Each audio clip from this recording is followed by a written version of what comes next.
YT friends, ipagpatuloy natin ang ating journey dito pa rin sa Botanical Gardens. At dito tayo ngayon sa harapan ng mga birds, different kind of birds. Andyan sila sa mga kulungan nila dyan. At si host naman ay napagod na sa kalilibot. Kaya umupo muna tayo at manood muna tayo sa mga nagagandahan na tanawin dito sa lugar na kinaupuan ni host. Yung mga nagtataasa na mga buildings. Ayan, mga friends. Ayan, nakikita naman ninyo kung gaano kaganda at ka-green talaga ang garden na ito. Marami ditong namamasyal na mga turista, mga friends, at dala-dala ang kanilang mga babies kasi malamig nga dito. Magandang pagtambayan mga YT friends. So eto, nakaupo si host habang inililibot ang kanyang paningin sa napakagandang kapaligiran. Ayan mga friends, ipagpatuloy lang natin ang ating pag-viewing dito sa Botanical Gardens.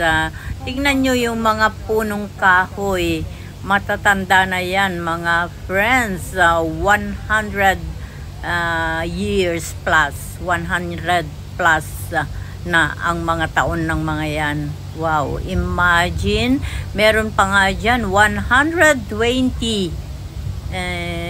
years old na punong kahoy, pero standing firm pa rin. Makikita mo lang siya na halata na matanda na siya. Para rin tao na kapag nakita mong maraming uban at kukuba-kuban na, yun ay masasabi mong matanda na, di po ba? Ganyan din yung punong kahoy. Bakas mo rin na talagang may edad na kasi yung mga puno niya ay talaga naman maano na, merong yung parang kalikaliskis na at tanda na yun siguro ng katandaan, at saka yumuyo ko na yung mga branches niya. Nakita ko dyan 100 plus. I think the eldest is the 127 years old na punong kahoy dito sa Botanical Gardens mga friends.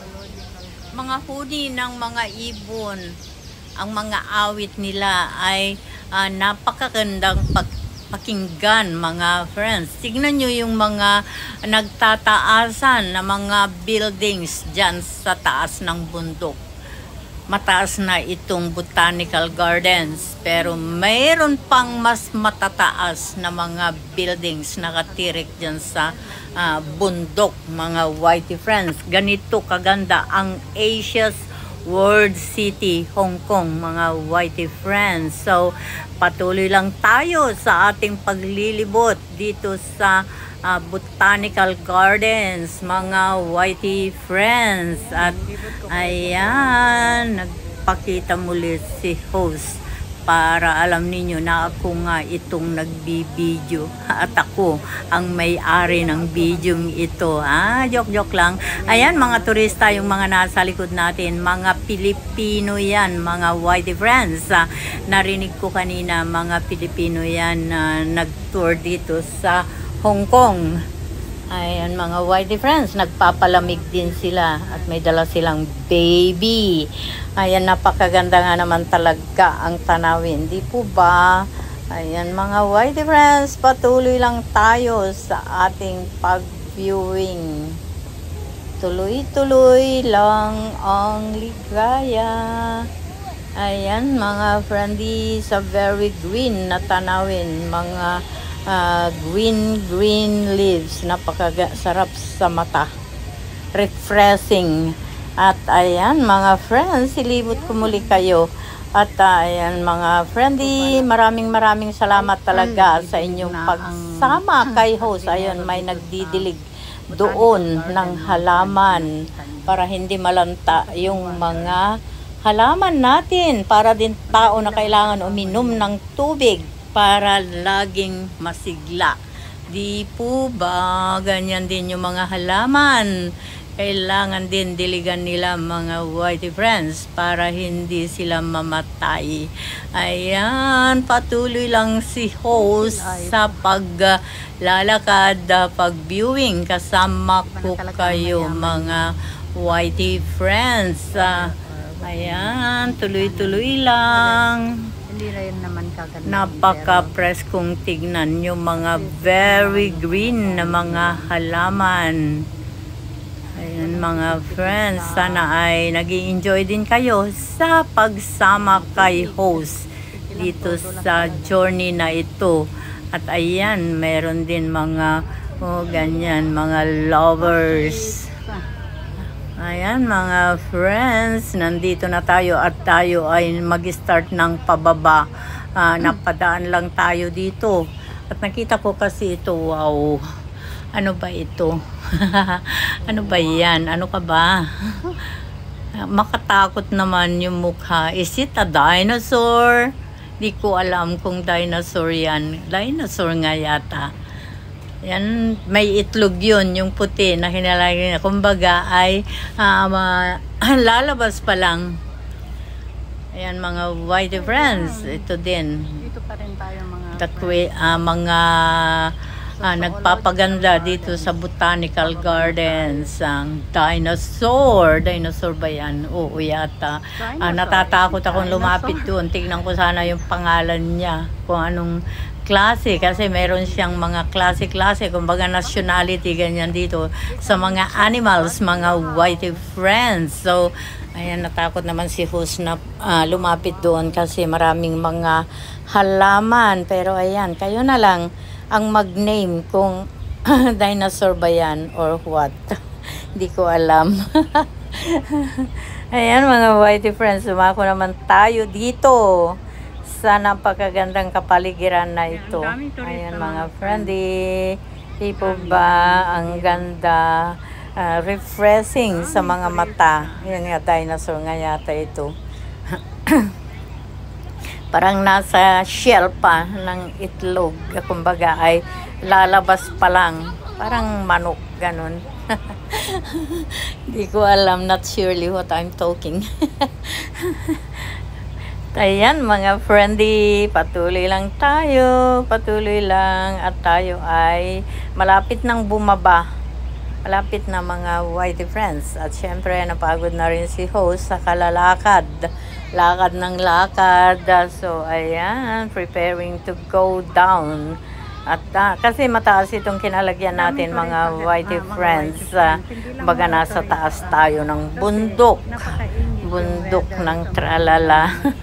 No, I'm just kidding. Dito tayo sa taas. Oo nga, totoong bundok. Hindi yun biro mga whitey friends. Ayan, yung lovers goose. Lovers goose. Ayan naman ay mga mini creatures. Ano ba sila? Murloc? Mga murloc yata ito. Ayan, marunong silang lumangoy. Mga ganito, mga friendly. Ayan, patuloy lang tayo sa ating panonood. Naku wag sanang may manood na naglilihi. Huwag niyong paglihian yan mga whitey friends. Diba sabi nila pag may nanonood na naglilihi sa mga ganyan na bagay, ay baka maging kahawig. Naku, mapagkamalampan na sila ang ama. No, joke lang. Nagpapatawa lang si host mga friendly. At ito naman si Tortoise. Hi Tortoise. Ayan, magbababay na si host sa'yo, my friend, and then see you again sa muling pagdalaw ni host dito sa inyo mga kaibigan na mga tortoise. Ayan, nakita nyo naman, napakaganda, di po ba, ang tanawin dito sa Botanical Gardens. Ayan, patuloy na tayo sa pagbaba mga friends. Hi! Hi Monkey! Hi friends! Hi! Ito ang kapatid natin, mga whitey friends. Magbabay na rin tayo. Hi! Siya yung bodyguard dito naman sa mga bamboo. Ganon ba yun? Di nagbibiro lang ako kasi Bamboo Gardens yung likuran niya, mga whitey friends. At napakaganda dyan sa loob. Pero si host ay hindi napapasok doon sa Bamboo Garden dahil hapon na at aalis na rin si host dito sa Botanical Gardens. Ayan, naglalakad na si host pababa. At may madadaanan pa tayo na talaga naman mataas din na hagdanan. Ganyan dito, the style of living in Hong Kong, mga whitey friends, ang Asia's World City. Ayan, patuloy na si host sa kanyang pagbaba. Baba na tayo, mga friendly. Samahan nyo pa rin ako sa aking paglalakbay, sa aking journey dito, pagbaba ko dito sa Botanical Gardens. Maluwang ito, mga whitey friends, so mahirap din marating doon sa bottom. Pagdating ko doon, hindi pa rin yun ang talagang pinaka-bottom kasi hindi pa yun. Mayroon pang babaan. Hanggang dito na lamang, mga whitey friends, at maraming salamat sa inyong pagsama kay host. Hanggang sa muli, bye bye, love you all.